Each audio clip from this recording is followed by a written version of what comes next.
ጌታ ይመስገን። ያው የተገናኘንበት ምክንያት ባለፉት ቀናት ግልጽ ነው።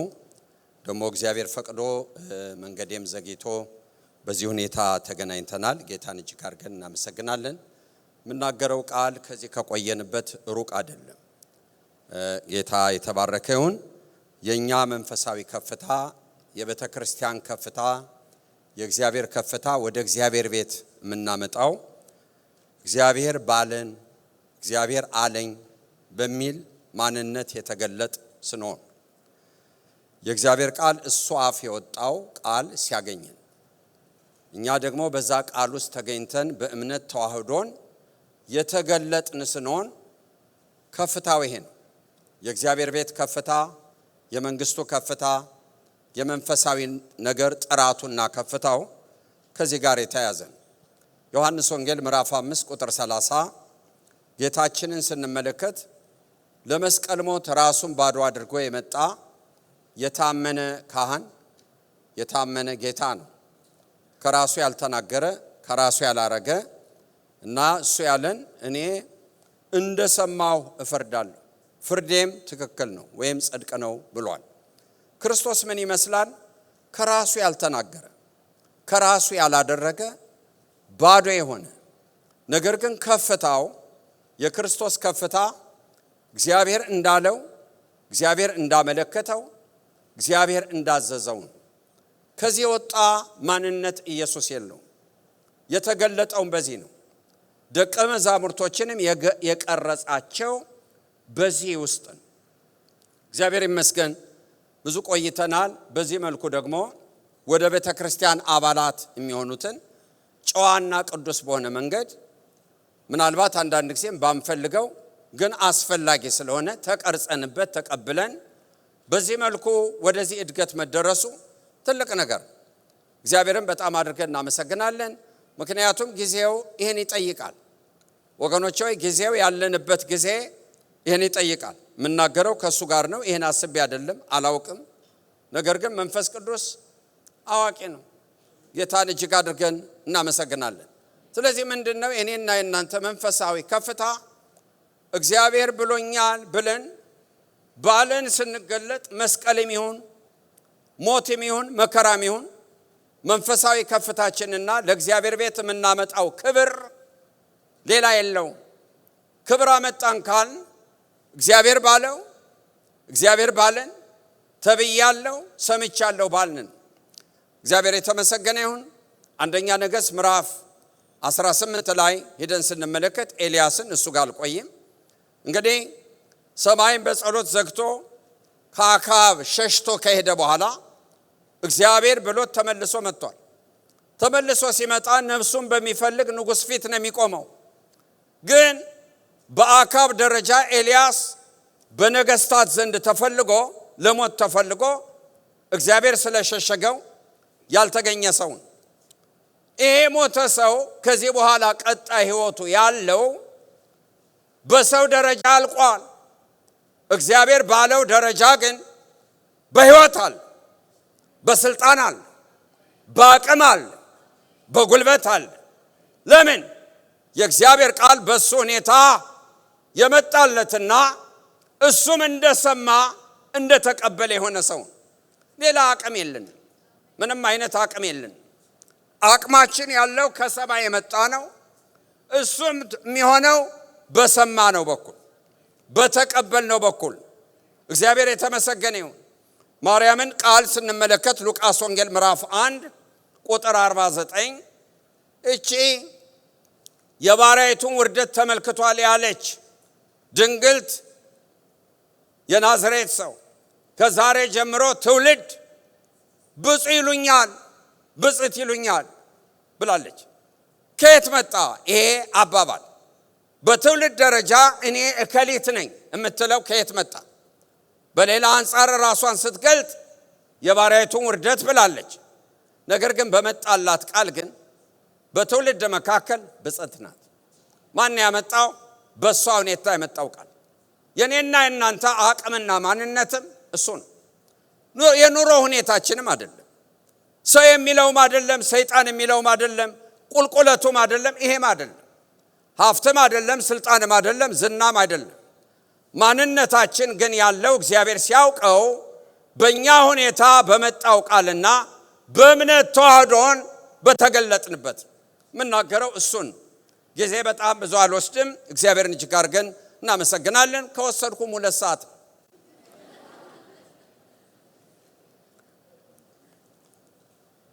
ስለዚህ ኤልያስን ስንመለከት እግዚአብሔር ስለሄድ ስላለው እህቶቼና ወንድሞቼ ወዴት ነው የሚሄደው? ወደ ሞት።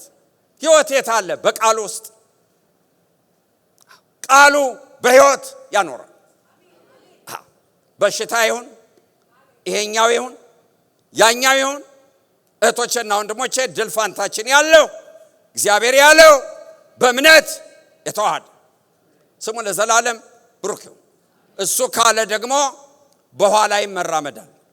ስለዚህ ኤልያስ ወደ አካብ በቀጥታ መጥቷል። ወዴት ነው የሚሄደው ወገኖች? ወይ ሰይፍ ወደሚመዝበት እና አካብን ተገናኝቷል። ለማሳጠር ቃል አንተነ እስራኤልን የምትገለባብጣል አገኘው አለ። ነገር ግን ወገኖች ወይ ወሳኙ እሱ ብሏልና ሆኑ፣ እሱ አዟልና ጸና። ወሳኙ እሱ ያለው ነው። ሰው ያለው አይደለም፣ ይሄ ያለው አይደለም፣ ያደል አንተና አባት ቤት ናችሁ ብሎ ሲናገረው ይሄን አልፎ መሄድ አልቻለም።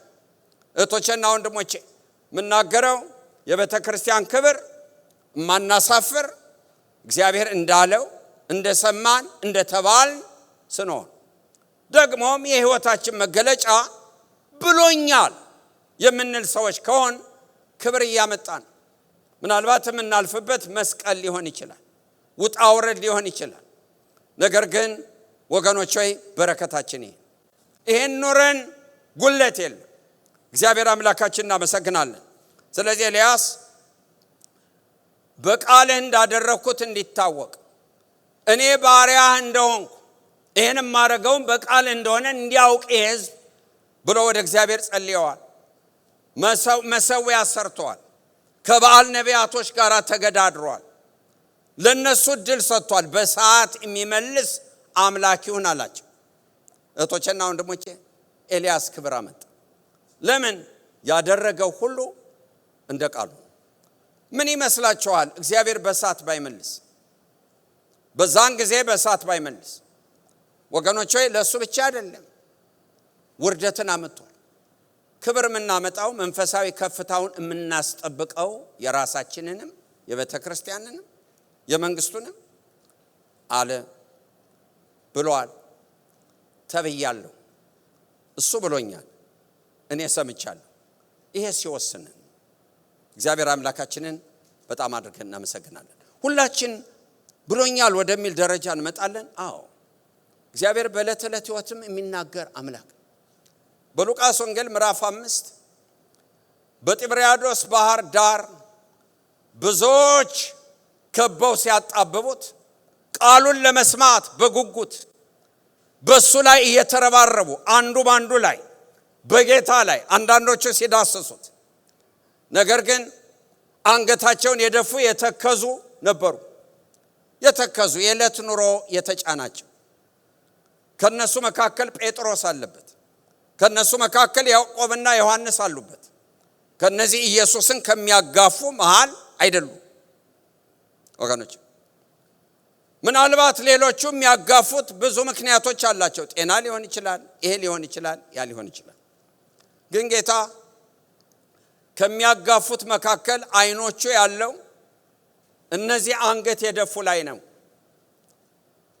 ሌሊቱን ሙሉ አሳ ሲያጠምዱ አድረው ምንም ያልያዙ የዚህ ምድር ኑሮ የተጫናቸው፣ ነገር ግን ሰማያዊ ድል ፋንታ ያላቸው እነሱ ላይ ነው የሚሄድ። ኋላም ወደ ጴጥሮስ ታንኳ መጣና የዮና ልጅ ስምዖን ሆይ ወደ ታንኳ እንድገባ ትፈቅድልኛለህ ወይ አለው። እሺ ጌታ ሆይ አለ። ጌታ አስተማረ። ትንሽ ቆይቶ ታንኳውን ወደ ባህር መሃል ቀዘፈ። አሁን መረባችሁን ጣሉ ለማጥመድ ሲለው ጌታ ሆይ ሌሊቱ ሙሉ ስናጠምድ አድረናል። ጌታ በዚህ ደቀ መዛሙርት ሕይወት ትልቅ ሥራ ያስጀምረው ከዚህ ከጢብርያዶስ ወገኖቼ ብሎኛል የሚለው የጴጥሮስ የመጀመሪያ ትምህርት ነው። ከደቀ መዝሙርነቱ እግሩን የጀመረው ከዚህ ጀመረ። ጌታ አለኝ፣ ጌታ ብሎኛል፣ ጌታ አዞኛል፣ ታዘናል። ይሄ የጴጥሮስ መቀረጫ ልክ ነው። ችግር አለበት ጴጥሮስ። እህቶቼና ወንድሞቼ ግን አንድ መልህቅ አለበት።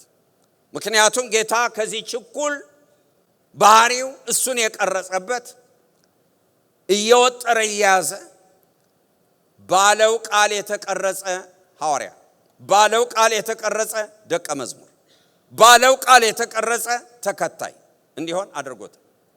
ጌታ ሆይ ሌሊቱን ሙሉ ስንደክም አድረናል አለው። ካልከ ግን በቃልህ እጥላለሁ። ወዲያው ሁለት ታንኳዎች ለመስመጥ እስኪሆኑ ድረስ ብዙ አሳዎች አገኙ። በአንድ ጊዜ ብዙ ሰበሰቡ። ጴጥሮስ ተደነቀ። የጴጥሮስም እንዲያውም ከሱ አልፎ ረዳቶች ያስፈልገውታል። ሌሎቹም ባልንጀሮቹ መጡ ወደሱ። ምን እንደሆነ የሚያውቁት ነገር የለም። ይሄን ሁሉ ታምር ያየው ግን ካለው ነው። ጌታ ካለው ልክ ነው። ብዙ ምን ሰማቸው ድምጾች አሉ፣ ብዙ ምን ሰማቸው ገጠምቶች አሉ። እድል ፋንታችን ያለው ግን ካለው ነው። ስሙ ለዘላለም ብሩክ ይሁን። ከብዙ ዓመት በፊት እዚሁ ቤተክርስቲያን አባል የነበረች አሁን ወደ ካልጋሪ ሄዳለች። ምናልባት ይህን ስናገር ታስታውሳላችሁ። አንዲት ወጣት እህት አንገቷ ላይ ምን እንደሆነ በሽታው አላስታውስም። አሁን ሆስፒታል ሄደች። ባንዱ ላይ አንዱ ታስታውሳላችሁ። ባሏ የመጣው ከእስራኤል ነው። በደንብ አስታውሳለሁ። እና ድንገት የበሽታ ባንክ ሆነች። አሉ የሚባሉ በሽታዎች ሁሉ እሷ ላይ አሉ ተባሉ።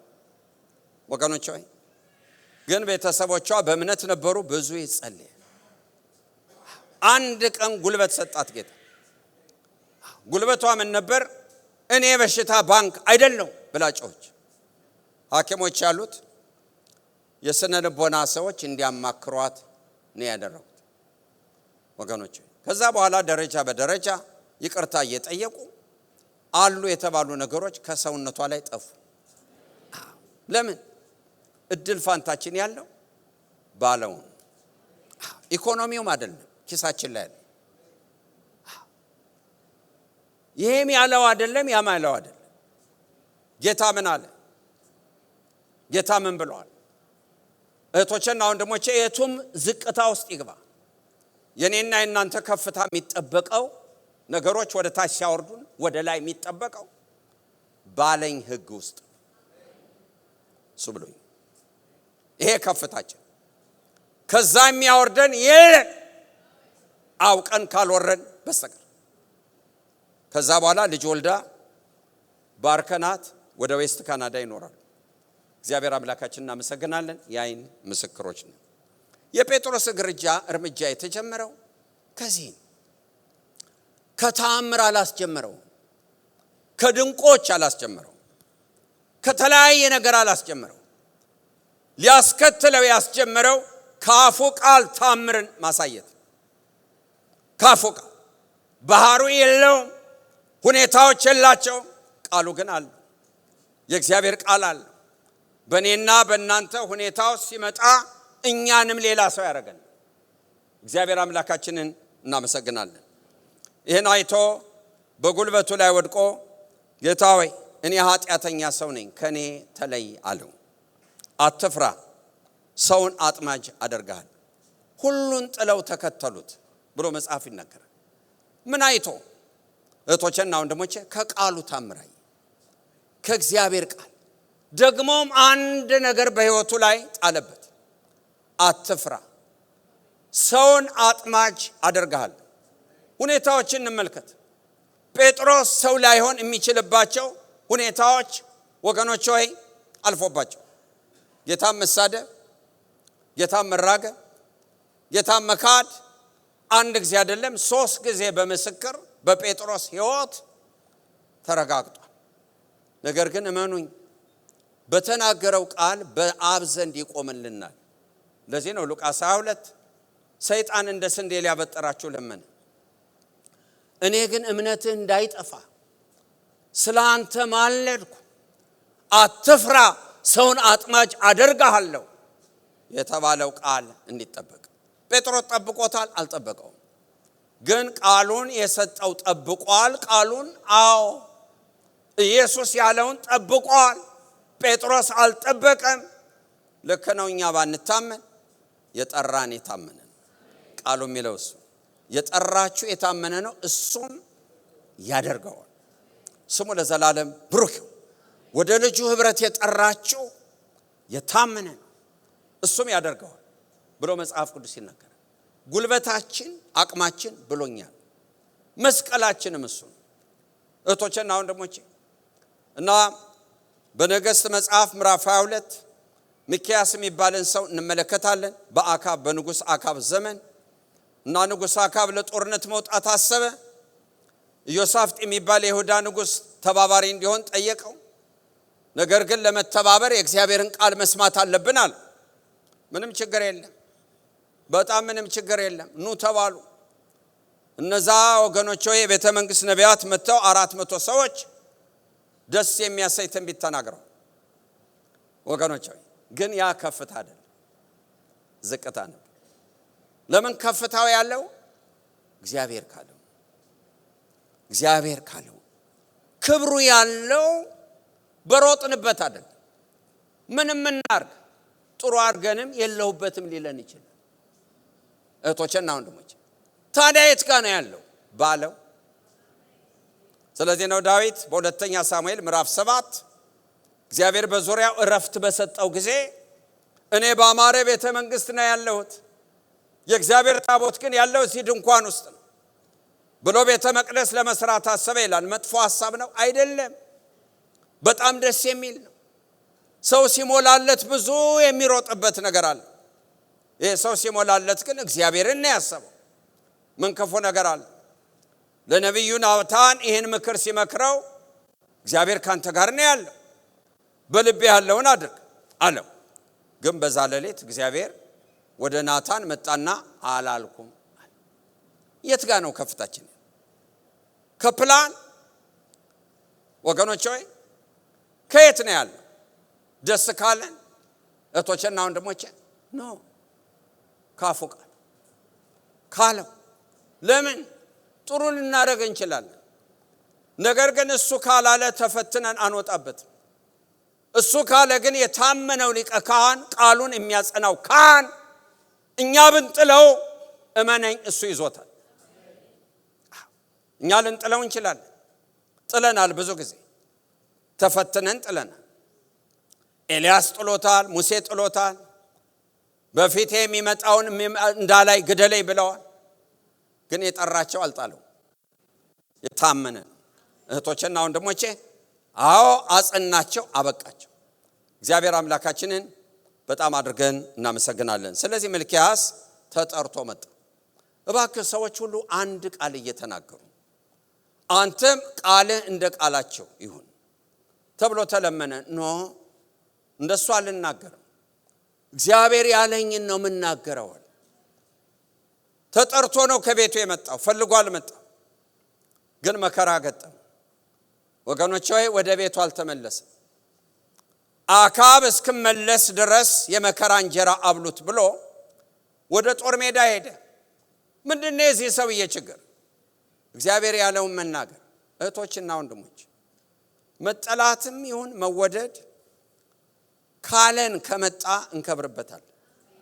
አክሊላችን ካለን ባለን ስንጠላ ክብሩ እሱ፣ ማረጋችን እሱ ነው። አክሊላችን ያለው ከዛ። እህቶችና ወንድሞች ይሄ ሰው ከሞቀ ቤቱ መጥቶ ለምኗል። እሱ ንጉሥ ፊት ለመቆም ነው። እህቶችና ወንድሞች መጥቶ ቆመ። እግዚአብሔር ያሳየኝ ይሄ ነው ብሎ አላቸው። ይሄ ሰውዬ ወጥቶ ላይ መለስ ነው። እስራኤል እረኛ እንደሌለው መንጋ ሊሆን ነው አላልኩም አለ።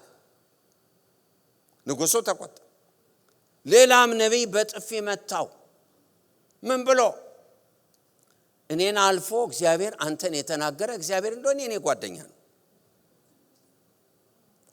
ከኔ ጋር ነው። ቤት አልፎ ነው አንተን የተናገረ። እህቶችና ወንድሞች በዛን ጊዜ ስትሸሸግ ታየዋለህ። ከፍታችን መከራሚው መጠላትም መገፋትም አክሊል ብሎኛል ብለን ስንጠላ፣ ብሎኛል ብለን ስንገፋ፣ ብሎኛል ብለን ስንገደል ከዚህ የበለጠ ክብር ምን አለ? ምን አለ? እህቶችና ወንድሞች የቤተ ክርስቲያን ክብሯ ይሄ ነው። ከፍታው ይሄ ነው። ከብሎኛል ውጪ ምን ከፍታለ? ጥሩ ስላሰብን መጥፎ አይደለም። ጥሩ አሰብ በጎ ማሰብ ግን እግዚአብሔር ቁርጠኛ አምላክ። ለምን የቱንም እናስብ ካለው ውጪ አይደለም። ካለው ውጪ አያውቀው። ካለው ውጪ አያውቀው። ካዘዘው ውጪ የሚያውቀው ነገር የለም። መንፈስ ቅዱስ የሚያበረታን ሙላት ያለን ጽናት ያለን አቅም ያለን እህቶችና ወንድሞቼ ባለን ስንወሰን እግዚአብሔር ባለው በሱ ስንወሰን ለዚህ ነው ሐዋርያት ሥራ ምዕራፍ 1 ጌታ ደቀ መዛሙርቶችን በመንፈስ ቅዱስ አዘዛቸው። ምን አዘዛቸው? ከኢየሩሳሌም እንዳይወጡ። እሱ የተገደለበት ከተማን በእግዚአብሔር ኃይል ከሞት ተነስቷል። ለነሱ አስጊ ነው። በጣም አስጊ ነው። እህቶችና ወንድሞቼ በዚህ ቀን አማኞችን በመቃወም ከፍተኛ ሰልፍ ነበር በኢየሩሳሌም። በዛሬ ቀን ወገኖች ያን ጊዜ ጀመረ፣ ዛሬም አልቆመም። ግን ወንጌልም ደግሞ አይቆምም። ጌታ እስኪመጣ ወንጌል አይታሰብ። ምን ያደርጋል? ይቀጥላል። ስሙ ለዘላለም ብሩክ ይሁን። ስለዚህ አስቸጋሪ ነው እዛ መቆየት። ግን ኢየሱስ በመንፈስ ቅዱስ ብሏቸው። ስለዚህ ኢየሱስን ገሊላ አግኝተውታል በትንሣኤ ጊዜ ስላላቸው ማርቆስ 16 ገሊላ ታዩታላችሁ ስለተባሉ እንደተባለ ገሊላ ይተውታል። መንፈስ ቅዱስ ግን የሚያገኙት አሁንም እሱ እንዳላቸው ገሊላ እንሄዳለን ምንም አይደለም እኮ ኢየሱስን እዛ አይተነዋል ብለው ሲሄዱ ገሊላ ያገኙት። ልክ ነው። መንፈስ ቅዱስ ሁሉ ቦታ ላይ አለ። ግን የሚገኘው ባለን ከኛ ጋር የሚሆነው ባለው የሚያከብረን ባለው ፍሬ የምናፈራው ባለው ከፍታችን ያለው ባለው እህቶችና ወንድሞች ሌላውን የምናፈርሰው ባለን። ይህን እየተናገርኩ ወደ ሐዋርያት ሥራ ምዕራፍ 13 ምዕራፍ 16 እንመጣና ሰብሰብ አድርገን እንጨርሳለን። እግዚአብሔር የተመሰገነ ይሁን። ስለዚህ ምን ይሆን ሕይወታችን ሁለት ነገር ብሎኛል አለኝ ብሎኛል ከሚል ባይወጣ መንፈሳዊ ከፍታ ጌታ ብሎኛል። ለትንሹም ለትልቁም እግዚአብሔር ይላል በሚገባም መንገድ ይላል። እግዚአብሔር አምላካችንን በጣም አድርገን እናመሰግናለን። አጋር ከመቤቷ ኮብልላ ሄዳለች ዘፍጥረት ምዕራፍ 16 ግን የእግዚአብሔር መልአክ አገኛትና ከየት ነው የመጣሽው አላት። አድራሻ ያለሽ ሰው አይደለሽ፣ ምክንያቱም ሳይሽ እግዚአብሔር እንዳለሽ አይደለሽ። እንዴ የት ጋር እንደሆንኩ አታውቅም? የት ነሽ? የአብርሃም ቤተሰብ ነኝ። እንደውም የሱ ልጅ እናት ለሆን እኮ አርግሻለሁ፣ ግን ሳይሽ እንደተባልሽ አይደለሽ። ከየት ነው የመጣሽው? ከመቤቷ የኮበለልኩ ነኝ አለች።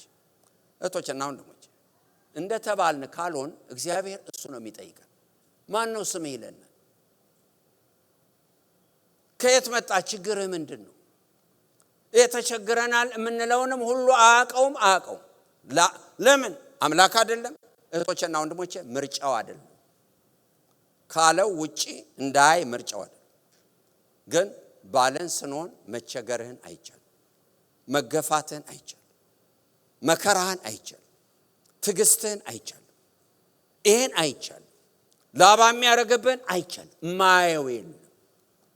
ለምን? እሱ ባለን የሚመጣው ሁሉ በእኛ ላይ ብቻ አይደለም፣ ባለን ላይ የመጣ ነው። እግዚአብሔር ይህን ማይ ያመጽ አምላክ አይደለም፣ ጻድቅ አምላክ። እህቶችና ወንድሞቼ ጽድቁም እሱ። ለምን? ባለን ነውነን እሱ ማይ ያመጽ አምላክ አይደለም፣ ጻድቅ አምላክ። እግዚአብሔር አምላካችን እናመሰግናለን። ስለዚህ አጋርን ሂጂና ከእጇ በታች ተገዥላት አላት። ተመልሳ መጣች። በጣም ትልቅ በረከት ነው። ተመልሳ ባትመጣ ኢሽማኤል በ13 ዓመቱ አይገረዝም። ቤተኛ የኪዳን ሰው አይሆንም።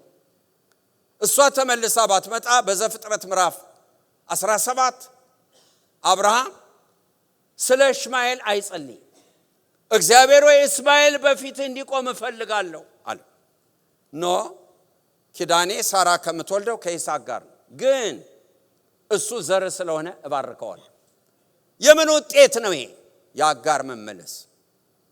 አልከሰረች። ለምን? ተመለሽ ብሏታል። ለምን? ለበጎ።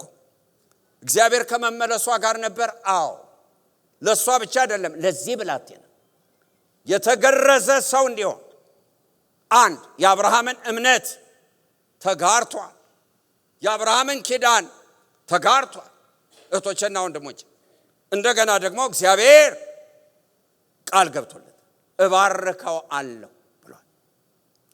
ይሄ ከመመለሷ የመጣ ፍሬ ነው። እህቶቼና ወንድሞቼ፣ ለጊዜው ላይ መስለን ይችላል፣ ውርደት ሊመስለን ይችላል፣ መሸነፍ ሊመስለን ይችላል። ዶክተር ጥበቡ የሚባል ታስታውሳላችሁ? ወዳጃችን እሱ ታሞ እግዚአብሔር ይባርካችሁ። እዚህ ያላገለገለው ሰው የለም። እሱ ሆስፒታል ነበር እና አንዳንድ ጊዜ ነርሶች ለሱ እርዳታ ሲሰጡ ያመናጭቁታል። የሱን ነርቮች ለማግኘት ደም ለመውሰድ በጣም ይቸገራሉ። ዘዴ ይነግራቸዋል። እንዲህ ነው የሚደረገው ሲላቸው ኖ አንተ በሽተኛ ነህ ልትነግረን አትችልም ይሉታል። ግን አንዲት ጥሩ ሰው ነበረች። ስትመጣ ጥያቄ ጠይቀዋለች። ዶክተር ይሄ ማለት ነው ትብላ ብዙ ትማራለች። ስትጽፍ አላየዋትም። ብዙ ጥያቄ ጠይቀዋለች። እና አንድ ቀን እንዲህ አልኳት፣ የት ቸርች ነው የምትሄጂው? አንቺ አማኝ ትመስል። እንዴት አወካለች? ያስታውቃል። አማኝ ያስታውቃል። አንቺ አማኝ ነሽ፣ የት ቸርች ነው የምትሄጂው? ከት ብላ ሳቀችና ቸርች አማኝ ነኝ ግን ቸርች አልሄድም አለች። ለምን? የዛሬ 10 ዓመት ስራ አድሬ ስመጣ ቸርቼን እወዳለሁ። ፓስተሩ ሚስቶች ለባሎቻችሁ ተገዙ የሚለውን ሰምቼ ዋት ብዬ ወጣሁ፣ አልተመለስኩም አለች።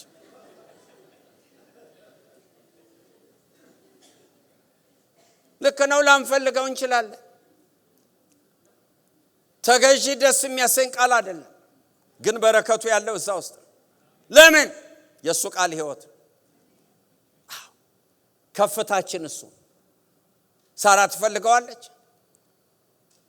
ምክንያቱም እግዚአብሔር ሳራን አላማትም።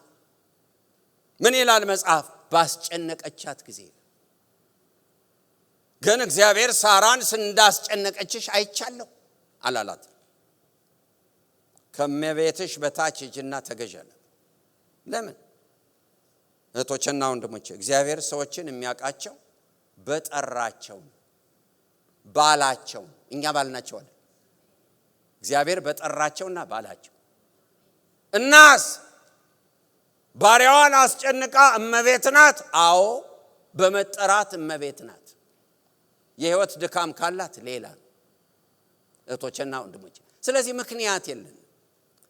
የህይወትን ድካም አይተን መጠራትን ልንሰርዘው እንችላለን? አይታሰብም። አያውቀውም እግዚአብሔር። እህቶችና ወንድሞቼ በፍጹም ይሄን አይመለከተው። ስለዚህ አጋር ተመልሳ ተባርካለች። በኋላ ሳልተባረረችም እንዴ ተባረራለች። ልክ ወገኖች ሆይ ግን ለበረከቷ እግዚአብሔር የተመሰገነ ይሁን። ሐዋርያው ጳውሎስ ያለውን እናደርግና እንጠቀልላለን። ሐዋርያት ሥራ ምዕራፍ 13 ጳውሎስ ለአይሁድ የእግዚአብሔርን ቃል ሲናገር ክርስቶስ እሱ ኢየሱስ እንደሆነ መድኃኒት እንደሆነ በማቴዎስ ወንጌል ምዕራፍ 1 ቁጥር 1 ሕዝቡን ከኃጢአት የሚያድን መድኃኒት አለ። ከኃጢአት የሚያድን መድኃኒት ራዲዬሽን፣ ኬሞቴራፒ ምናምን ለካንሰር አለ። ለዚህ አለ። ለኃጢአት መድኃኒት የለም። ምናልባት ኤአይ ይሆን እንደሆነ ወደፊት አላውቅም። መዝሙር ጀምረዋል፣ ስብከት ጀምረዋል፣ ትንቢት ጀምረዋል፣ ቸርች ጀምረዋል። እየሰማን ነው። ደከመኝ እረፍት ስጡን፣ ሳባቲካል የር ለውጥ ማይል ፓስተር መሆን ጀምረዋል። ኤአይ የምንፈራው ደግሞ መቼ ነው ዳንከው ማን ሰበከልህ ኤአይ ሰብኮልኝ ነው የሚል ምእመን ይመጣል ብለን እናስባለን። እና ክርስቶስ ከኃጢአት ያድናል፣ ሕዝቡን ከኃጢአት ያድናል። ስለዚህ ጳውሎስ ይሄን ነው የሚናገረው። ለማን ነው የሚናገረው? ጻድቅ ነን ለሚሉ አይሁዶች፣ እኛ ኃጢአተኞች የሆን አሕዛብ አይደለንም ለሚሉ። ስለዚህ ክርስቶስ እሱ ከኃጢአት ያድናል፣ ከጨለማ ስልጣን ያድናል፣ ከሞት ያድናል ብሎ ኢየሱስን ይናገራል። እህቶቼና ወንድሞቼ ግን አልተቀበሉት። ባልተቀበሉት ጊዜ ምናልባትም በዚህ ቦታ ሌላ መድኃኒት የለም፣ ኃጢአት ሌላ መድኃኒት የለም። የኃጢአት መድኃኒቱ ኃጢአትን ሳያውቅ ኃጢአት ሆኖ ስለ እኔና ስለ እናንተ ወገኖች ሆይ ኃጢአትን በመሻር የተገለጠው ክርስቶስ ብቻ ነው፣ ሌላ የለም። ኃጢአትን ሊሽር አንድ ጊዜ ተገልጧል ይላል ዕብራውያን 9። ሌላ መድኃኒት የለው። ይሄ ብቻ ነው መድኃኒቱ። የባህሪ ይሁን የአመል ይሁን የዘር ይሁን ሌላ የለው። ይሄን ነው ጳውሎስ ያለው። እና ይሄን ግን በራሳችሁ ላይ እንደማይገባችሁ ከፈረዳችሁ እስከ ምድር ዳርቻ ለማዳን ትሆን ዘንድ ለአሕዛብ ብርሃን አድርጌሃለሁ ብሎ አዞናል።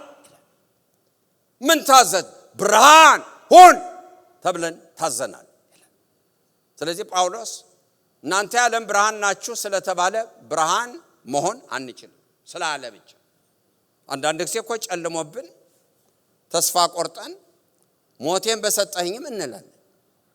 ታዲያ የት ጋር ነው ብርሃንነታችን ያለ? ይጉደልም ባለኝ ካለን ብርሃን ነን። የኔና እናንተ የዚህ ዓለም ብርሃንነት አለኝ ብሎኛል አለኝ። ብርሃንነታችን ያለው እዚህ ጋር። ጌታ አምላካችንን እናመሰግናለን። ብርሃን ሁን ብሎ አዞናል ይላል ጳውሎስ። ሐዋርያት ሥራ ምዕራፍ 16 ይህንን ይዘን ስንመለከት ጳውሎስ የወንጌል ሰው ነው። ወንጌልን ለመስበክ ሲጣጣር መንፈስ ቅዱስ ከለከለው ይላል። ለምን? እግዚአብሔር ግድ የሚለው የምንሮጥበት አይደል፣ ያለውን የሚለውን በዘመናችን የሚለው ወገኖች ሆይ በሂደታችን የሚለው። ስለዚህ በየቀኑ ሊደመጥ ይገባል፣ ልናዳምጠው ይገባል። ዳዊት የጦር ሰው ነው፣ በስልት ሄዶ አያውቅም። እግዚአብሔር ሆይ ልውጣ፣ ልዋጋ፣ ልግጠማቸው፣ አዎ በዚህ ሂድ፣ ሽውሽውታ ድምፅ ስትሰማ ውጣ ይለዋል። እግዚአብሔር እንዳለው ይወጣል። እግዚአብሔር እንዳለው እግዚአብሔር አብሮት ይሆናል። ብቻውን ተሰልፎ አያውቅም ዳዊት። በዳዊት ሰልፍ ላይ ሁል ጊዜ እግዚአብሔር አለ። ለምን? እያለ ስለሚገለጥለት። ስሙ ለዘላለም ብሩክ አሜን። አዎ እኔና እናንተ ጨለማ የሌለው የህይወት መንገዳችን እኛ ያልነው እኛ ያሰበው ስሜት የሰጠን የወደድነው ባለ ተተካ። በቃ ሞት ከዚህ በኋላ እንዳለኝ ነው። በቃ እንዳለኝ። እግዚአብሔር አምላካችንን እናመሰግናለን። ስለዚህ ጳውሎስን ወንጌል ከሚሰብክበት መንፈስ ቅዱስ ከለከለው ይላል። ይሄ በጳውሎስ ሕይወት አዲስ ልምምድ። መጥፎ ነው ይሄ አይደለም። ለምን? እግዚአብሔር የሚበልጥበት ያለውን የሚለውን የምናተርፈው ባለው ውስጥ ዋስትና እሱ። ግራ የገባው አስቸጋሪ ነገርም ቢኖር እግዚአብሔር እዛ ይገኛል። እንደገና መንገዱን ቀይሶ ሲሞክር የክርስቶስ መንፈስ ከለከለው ይላል። ከዛ በኋላ ህልማይ እግዚአብሔር ወንጌልን እንድንሰብክ የላከን መሰለን ይልና ከቁጥር 6 ጀምሮ ይናገራል። በጢሮአዳ ተነስተን በቀጥታ ወደ ሰምራቄ በነጋም ወደ ፍንቄ በመርከብም ሄድን። ከዛም ወደ ፊልጵስዩስ ደረስ። እርሷም የመቄዶንያ ከተማ ሆና የወረዳ ዋና ከተማ ቅኝ ሀገር ናት። እንዴት መጣ? ህልም አይቶ እግዚአብሔር ወንጌል እንድንሰብክላቸው ያለን መሰለኝ ብሎ ሄደ። ወደዛ ቦታ ሊዲያ የምትባልን ሐር ሻጭ በወንዝ ዳር ያሉት ከትያጥሮን የመጣች ቀይ ሐር ሻጭ እግዚአብሔርን የምታመልክ ሊዲያ የምትሏት አንዲት ሴት ትሰማ ነበር። ጳውሎስም የሚናገረውን ታዳምጥ ዘንድ ጌታ ልቧን ከፈተላት። በአንድ ቦታ ወንጌልን እንዳይናገር ተከለከለ። ሌላ ቦታ ላይ ሲናገር ግን ጳውሎስን ከዚህ በፊት አይታ የማታውቅ ሴት ልቧን መንፈስ ቅዱስ ከፈተ። እግዚአብሔርን እጅግ አድርገን እናመሰግናለን። ዳነች። ከዛ ቀጥሎ እቺ ሴት በጌታ እንዳምን ከፈረዳችሁ ወደ ቤት የገብታችሁ ኑሩ አለቻቸው። ትልቅ ነገር፣ በጣም ትልቅ ነገር። ስለዚህ እነ ጳውሎስ ያማረ ምግብ ያማረ መኝታ በሚያገኙበት በቃ ወንጌል ይህን እድል ሰጣቸው። ደስ ይላል። በር ተከፈተላቸው ወንጌልንም ለመናገር የተመቻቸም ኑሮ ለመኖር። አሁን ጦማራሪ ያደርጉ፣ አሁን ቤት አላቸው፣ አሁን ምግብ አላቸው። ግን ወንጌል ይሄ ብቻ አይደለም። እግዚአብሔር ካለን ዝንጉርጉር ይሆናል ህይወት፣ ግን እግዚአብሔር አይለወጥ።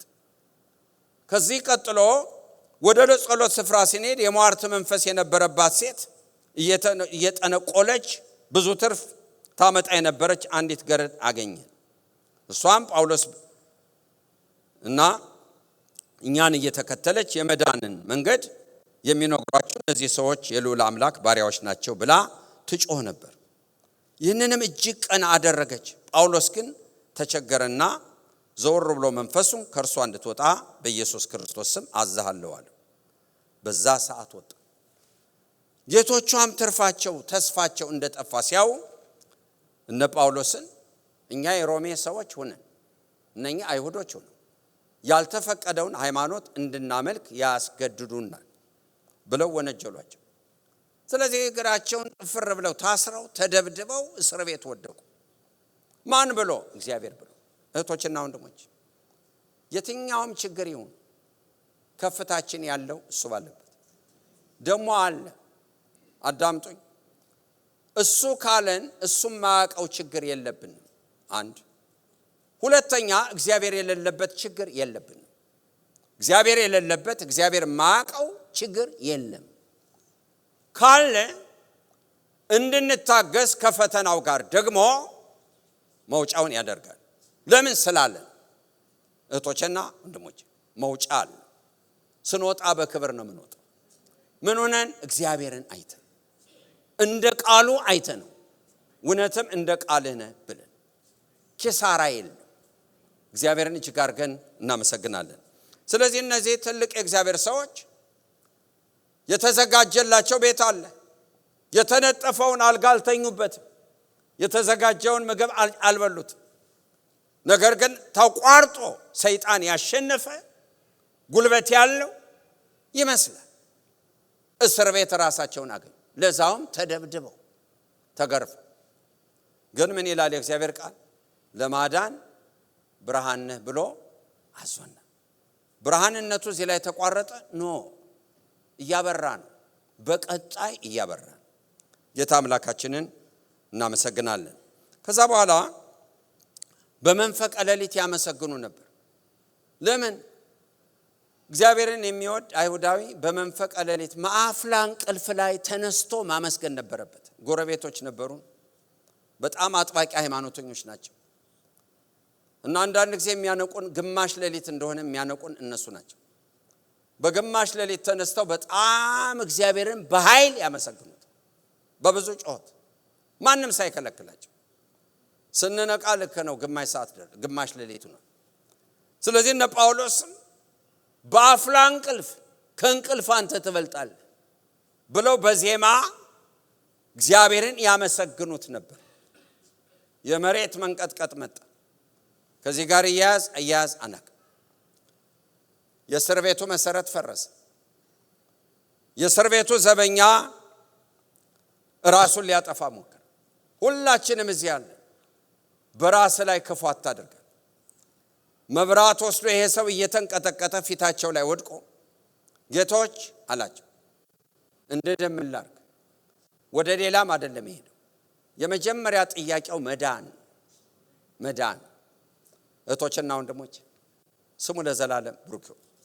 እግዚአብሔር እናመሰግናለን። ይሄን ልናገር ሁልጊዜ እግዚአብሔር አለኝ ብሎኛል ተብያለሁ በሚል ካለን ወገኖች ሆይ ህዝብ ጋር ያለን መተሳሰር ማህበራዊ ብቻ አይደለም፣ መጥፎ አይደለም፣ ዝቅ ያለ ይሄን እግዚአብሔር ሳይል መገንባት ይቻላል፣ ማጦፍ ይቻላል። እህቶቼና ወንድሞቼ ነገር ግን ህብረታችን በትክክል መንፈሳዊ የሚሆነው ባለን በብሎኛል ስንወሰን፣ የኔ መንፈሳዊ ጥራት በብሎኛል ስወሰን፣ ከዛ ውጭ የመጣው በሳት ያልፋል፣ ቢቃጠል ችግር። እህቶቼና ወንድሞቼ እስኪ እንፈትሽ። በትዳር በኑሮ በቤተክርስቲያን ቅድም እግዚአብሔር ይባርካችሁ ቃል የገባችሁ ሰዎች በዚህ የተወሰነ ነው ህይወታችን በብሎኛል። እግዚአብሔርን እጅግ አድርገን እናመሰግናለን። አንደኛ ሳሙኤል ምዕራፍ 24 ምዕራፍ 26 ሳኦል ዳዊትን የሚያሳድደው ንጉስ በዳዊት እጅ ወድቆ ልክ ነው። ፈተና አለብን እንዳለን የምንኖር ከሆነ በዛው ድምጽ ሰይጣን ይመጣል፣ አስመስሎ ይመጣል። በትክክል እግዚአብሔርን እንደሰማን በትክክል የምንለው እግዚአብሔር ብሎኛል የምንለው የመንፈስ ቅዱስ ምስክርነት ለመንፈሳችን እንዳለ የሚታወቀው የሱን ድምጽ ተመስሎ የሚመጣው ነው ወይ አይደለም አላረገው የሚል አቅም ሲኖር ሳኦልን 2 ጊዜ በእጁ በዳዊት ሲወድቅ እግዚአብሔር ጠላትን በእጅ ጥልልሃለሁ ያለ ጊዜ ነው ግደለው አሉት። እግዚአብሔር እኮ ተናግሯል አሉት። ያንተን ጠላት ጥልልሃለሁ ብሎ የለም? አዎ ይሄን እኮ ነው እግዚአብሔር የሚያደርገው። ይሄን ካላረገ ንጉሱን ከቤት አውጥቶ ባንተ እጅ እንዴት ይጥለው? ግን ዳዊት ምን አለ? እግዚአብሔር በቀባው ላይ እጁን የሚያነሳውን እግዚአብሔር ከበደል አነጻው። እንዲህ አይነቱ በደል በመስዋዕትም በቁርባትም ስርየት የለውም። ይሄን ድምጽ መለሰው። እግዚአብሔር ብሎኛል ካልን በዛው ነው ተመስሎ ጠላትም ይመጣ። በትክክል እንደሰማን ግን እርግጥ የሚሆነው ወገኖች ሆይ ይሄ ሰማነው ቃል ሌላውን ድምጽ እንድንለይ ያበቃናል። ኖ ልክ አይደል አልቀበለውም እንላለን። የመለየትን ስጦታ ምንድነው ብለን ጆሮ ስለሰጠን አናገኘው። መለየት ያለው በሰማነው ቃል ውስጥ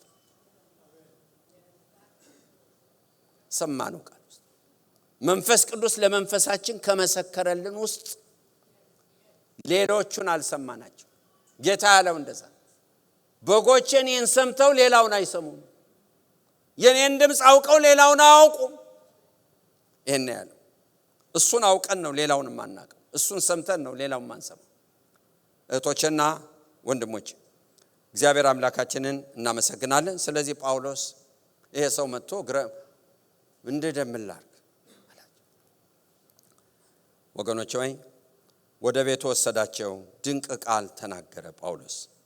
እመን አንተና ቤተሰቦችህ ትድናላችሁ። ወደ ቤቱ ወሰዳቸው፣ ቁስላቸውን አጠበ፣ ማዳ ቀረበላቸው። በዛው ሌሊት ከነ ቤተሰቡ አምኖ ተጠመቀ። ብርሃን አይደለም ጳውሎስ ነው። እህቶቼና ወንድሞቼ ትልቁ ጥያቄ ብርሃን በፈቀደበት አይደለም ይበራው። ወደ መጨረስ ልመጣ።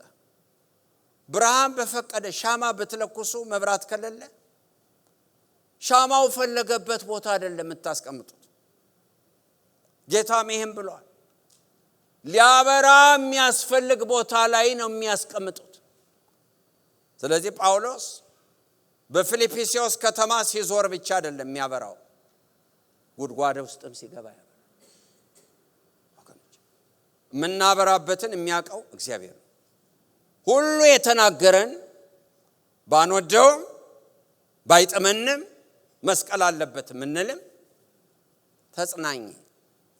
ተጽናና የምታበራበት ጋር ነው እሱ የሚል የምታበራበት።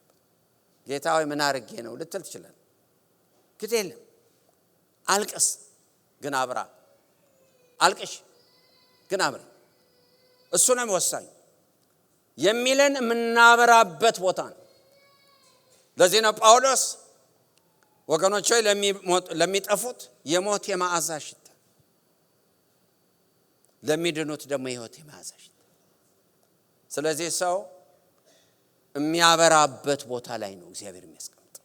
የት ጋር ነው የምናበራው? የቱን ነው የመረጠልን በትክክል የምናበራበት? ለሌሎች መዳን፣ ለሌሎች መጽናናት እምነው። ሳኦልን የሚያህል ትልቅ ሰው የበራለት የዳዊት ስቃይ ልጅ ዳዊት ይሄ ድምጽ ነው አለው። አዎ ድምጼ ነው ጌታ፣ አንተ መቻልን ትችላለህ። ዳዊት እኔ እኮ ስቻለሁ። በስንት ሰው ፊት ነው ይሄን የሚለው ሳኦል? በ3000 ሰው ማለት ስቻል። አንተ መቻልን ትችላለህ፣ ማድረግን ታደርጋለህ። ጠላቱን አግኝቶ በመልካም የሸኘ ማን ነው? በራለት ሰው። የት ጋር ነው የምናበራው? ምቾት፣ ድሎት፣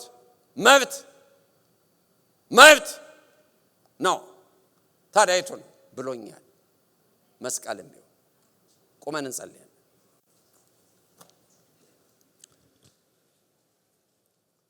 እህቶችና ወንድሞች